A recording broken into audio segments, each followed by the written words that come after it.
Okay, so just heading out. Got to take the dog to get clipped, but got a little bit of news for today. I've got the Nagano television coming to my cafe tonight at 7 o'clock for when I do my English lesson. They want to do a 5-minute sort of topic for their variety show, so they'll be coming about 6:30 before the lesson starts, and I'll be on television again. So this is one good thing when you're living in or near a smallish city, is they do support local businesses, so it's good good PR for the cafe anyway. So anyway, I'm heading down to South Nagano and get my dog clipped, and I thought I might do a topic. So I recently did a video for my Patreon supporters, and it was to do with shady foreigners. So I thought I might talk just a little bit about this. Recently in the media and all over YouTube, there's been these sort of pests doing live streaming, and they basically just get on trains, hassle the locals, and just become complete clowns, totally insufferable. And apparently one of them, which they call Johnny Somali, he's in the Husko at the moment and probably facing a couple of years prison, which is a good thing. But I like to talk about another type of sort of shady foreigner, and these you come across when you're living in Japan. Basically, when you live in a sort of rural area, or you might even have a small following on YouTube or things like that, people do reach out to you, and this is quite normal. When you live overseas, you don't have a lot of people around speaking your language. It's nice to be able to speak with somebody from a similar culture and be able to speak English. So perfectly understandable. But what you run into, and what I've run into, is that you run into sort of shady people, people whose stories don't make sense, and who are clearly running away from something in their countries. And it's usually to do, well, in my case, from the people that I've met, people running away from student debts, running away from having to pay their child support, things like this. And I used to work in immigration in Australia, and I used to work in specifically the area of deportation. So people who play up may or may not do a jail sentence. We go and pick them up, and we put them on a plane, usually in cuffs, and we drop them off back in their home countries. So I did this job for about 5 years, so I've got a lot of experience dealing with sort of shady characters back home, shady foreigners, and they all sort of have this similar sort of mentality, you know. They feel they can escape debts from where they are, escape their responsibilities, sort of reinvent themselves overseas, but they're sort of the way they live their lives never really changes. So when they get to Australia, they don't want to pay their bills, they don't want to do the right thing, and they end up getting themselves in trouble. Same happens in Japan, and they're quite easily spottable. especially if you've had experience with these sort of characters. So I've had a few that have sort of passed my way in the 4 years that I've been in Japan, and they're really toxic sort of people to be around. So if you live in Japan, you do meet foreigners, and their stories don't add up, and they're a bit shady, and sort of they don't like to pay for stuff, pay for their bills, pay for their rent, things like this. You can be dead sure that that's what they're like in their own countries. And people who sort of do that sort of thing, they sort of burn all their bridges down where they're from, and they end up doing it here as well. So it's just something to be mindful of, because you might become sort of comfortable with people, because as I said, it is nice to be able to speak your own language, have someone sort of like a bit of a friend here while you're here. So you may sort of overlook these sort of things, but just be on your guard a little bit. These people do exist, and they can make your life a bit of a headache. So what I sort of come to the conclusion of sort of dealing with people who play up, especially in my job back in Australia, is they feel that the local laws don't apply to them. They feel like what was back in their country should be the way, and they don't agree with the laws of the country that they're in, or the way fees are structured, or how much things should cost, or whatever.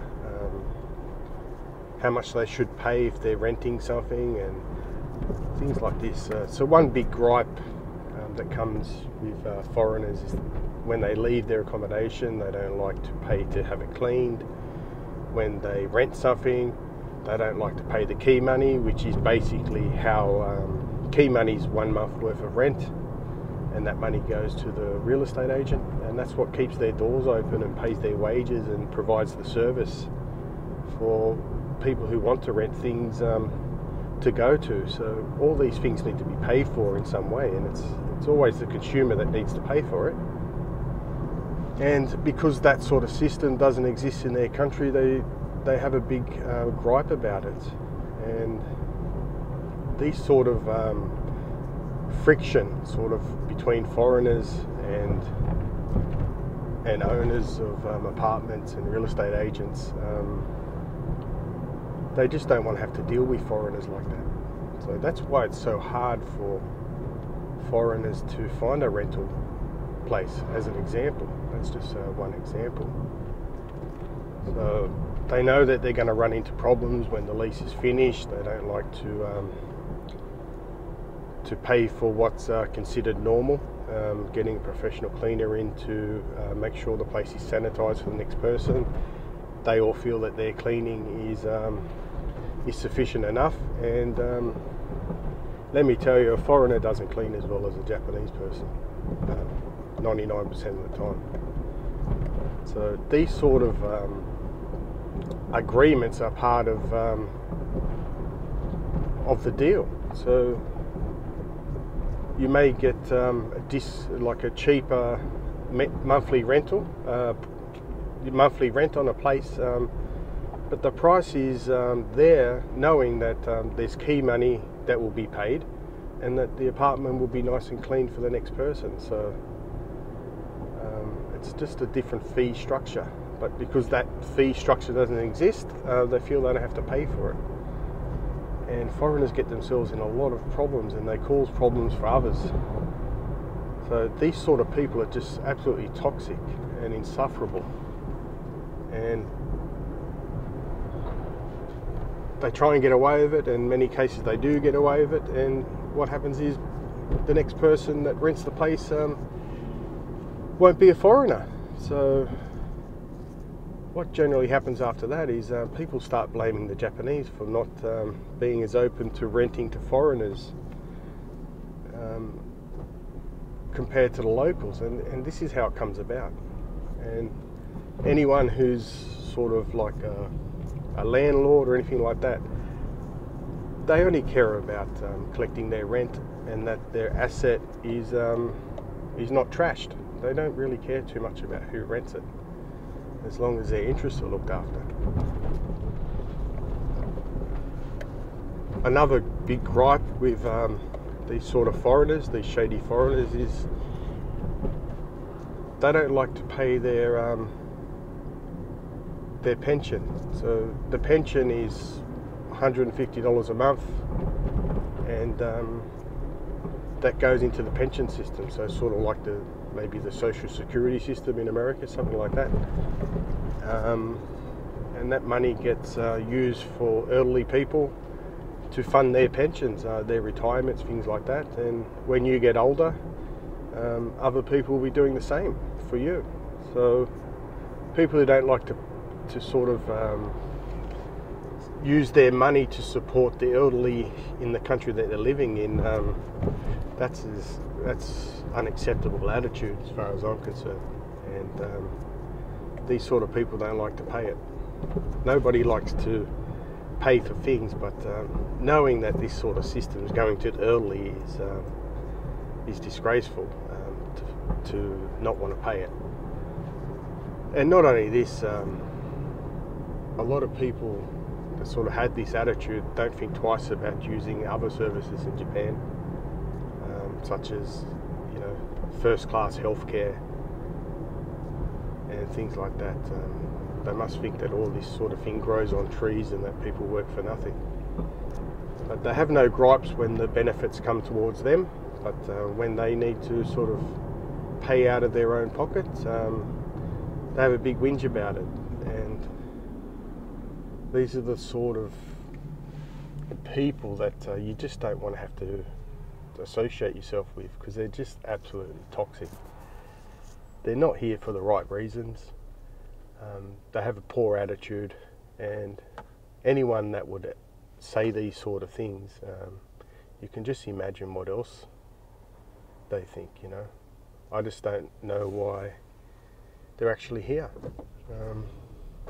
But 1 in 10, maybe 1 in 20, you'll come across this sort of attitude, and hopefully you don't think the same way as them, but yeah, you just sort of got to push these guys aside and give them a wide berth, because nothing good comes out of it.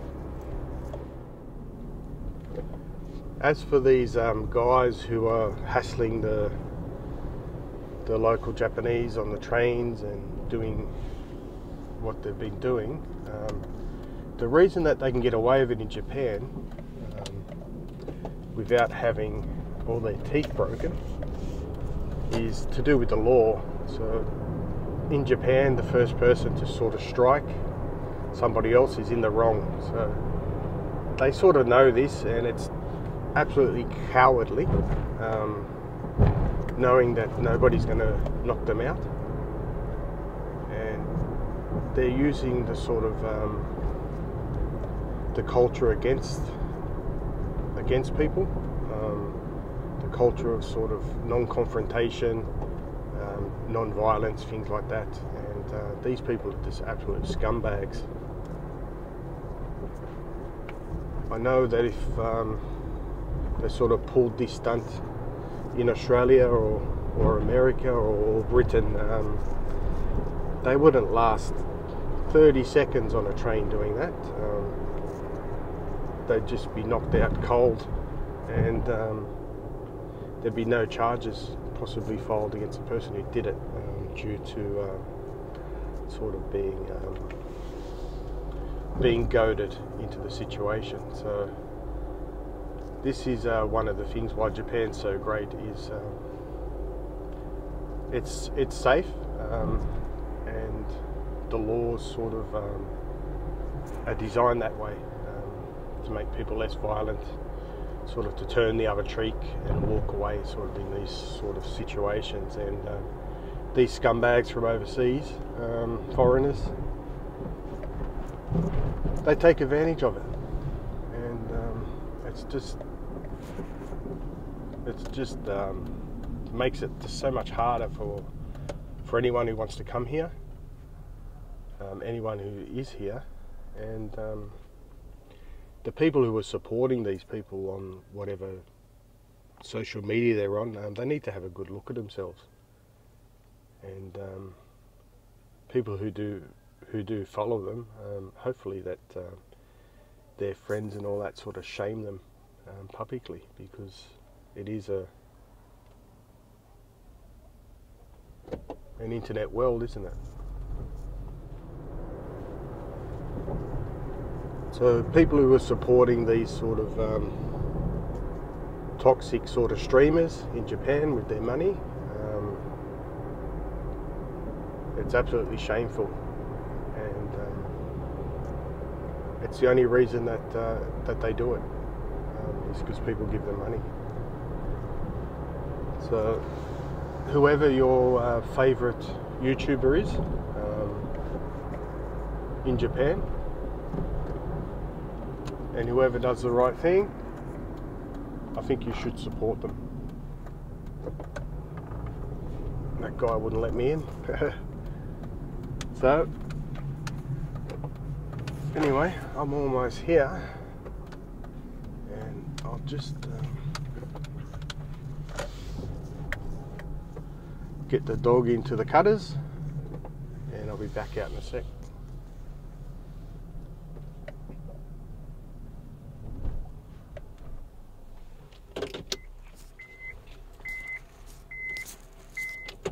Okay, so Nelson's getting his hair cut. They told me to come back at 5, so he'll be in there for a few hours. So I'm going to head back home. I thought it was only going to be an hour. I was going to hang around. So anyway, I'm going to head back home and drive back down a little bit later. So anyway, back on topic of these shady foreigners. Most of my subscribers are foreigners, so I don't want to sort of have a go at us, so to speak. But the topic is basically, if you live here, you're going to have a higher percentage of these types that you come across compared to your everyday life where you're from. So, and this is due to the fact of people who sort of stuff up their lives a bit overseas. They sort of go to foreign countries and sort of reinvent themselves and sort of try and start afresh, so to speak, but they never change their stripes. That's what I found. It's what I found in my job back in Australia. So it's just something to be wary of, that you will come across a higher percentage than you would normally in your own country. So also on the flip side, something else that foreigners need to sort of be wary of, apart from their own sort of shady foreigners, is shady Japanese. You might get sort of people who are not doing well here, and they sort of might try and use you possibly to escape their situation here. So that's something, especially if you're into dating or things like that, if you're a single guy or girl, something that you need to keep in mind as well. I'm sure it happens,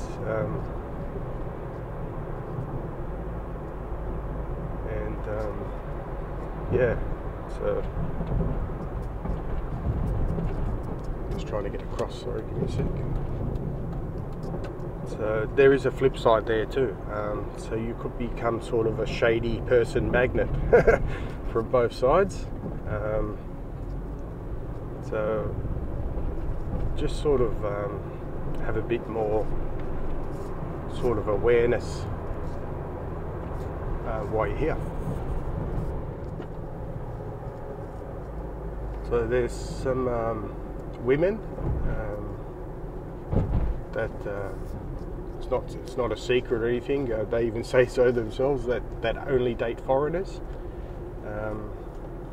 These are sort of big red cards, big red flags, sorry, that you're dealing with someone that's not exactly normal. So sort of most people date whoever they're attracted to, not so much nationality. Should never really come into sort of the equation. But there's some women, I forget the name in Japanese, but there is a name for it, who only date these type of people, who are foreigners. So no doubt, if you're a young guy, marriageable age sort of thing, you may run into these sort of toxic women. So it's something to keep in mind as well. That if they've got a word for it, it means there must be a lot of them. So anyway, heading back home. I've just got to pop in and get something. I might as well do it now. But anyway, my dating advice, I've been married over 25 years now, for what it's worth, is if you're a guy, I'd go out to the suburbs or the rural areas and find nice Japanese lady, not these sort of city chicks on Instagram and things like that. I think you sort of won't find anything different than from where you're from. So sort of the world's getting a little bit crazy in that respect, with the social media and Instagram and all the fashion trends and stuff like that. I totally steer clear. Anyway, that's just advice from an old guy. So anyway, as always, I'll play the video.